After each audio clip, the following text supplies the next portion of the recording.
A lot of questions now about what really drives people to these hate sites and these groups. Today we're talking with a reformed white nationalist, Christian Picciolini, who now works to de-radicalize people who are part of a white nationalist group. So good morning to you. I want to start with the fact that you were once part of a white nationalist group and to help people understand what exactly drew you into that kind of world.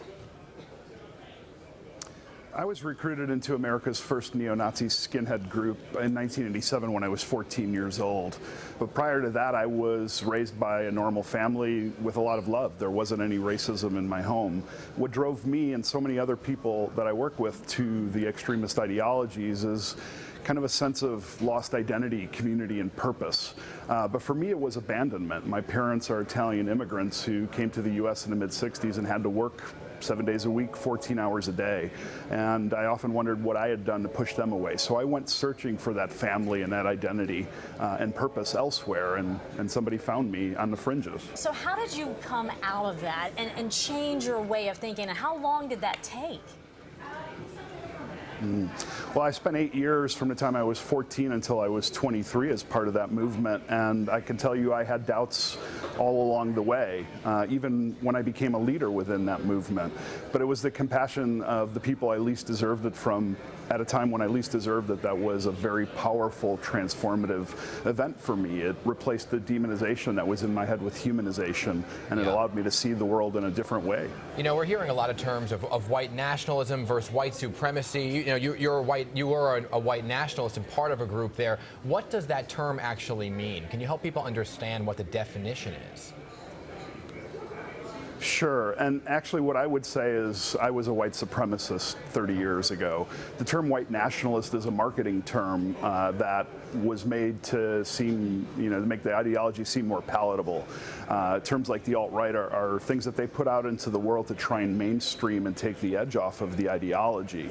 So I would say that there's a whole ecosystem of white supremacists that label themselves in different ways. So we should really be open to looking at it that way and not really pinpointing it to maybe alienate people who are not part of that movement into that movement, because I see a lot of that happening as well. So what are you doing to help others become like yourself, to get out of that way of thinking? I do a lot of listening, and when I say that, it's not listening to the ideology, it's listening for what I call potholes, the things that appeared in their life's journey that may have detoured them to the fringes, things like trauma, abuse, poverty, joblessness, even privilege that might keep somebody in a bubble. And what I do is I work to repair those potholes rather than debating the ideology, because I've found that no matter how many facts I use, how much logic I apply, it just never wins an argument. So I work on the human condition underneath, and what happens is when those potholes are filled and they're on sturdier ground, often the crutches of racism are something that they don't need. Wow, it's so interesting to hear you talk about the reform aspect. In El Paso, that shooter had left a manifesto that described a Hispanic invasion of Texas. We hear a lot of this kind of rhetoric lately, and you actually said recently the worst is yet to come. What did you mean by that?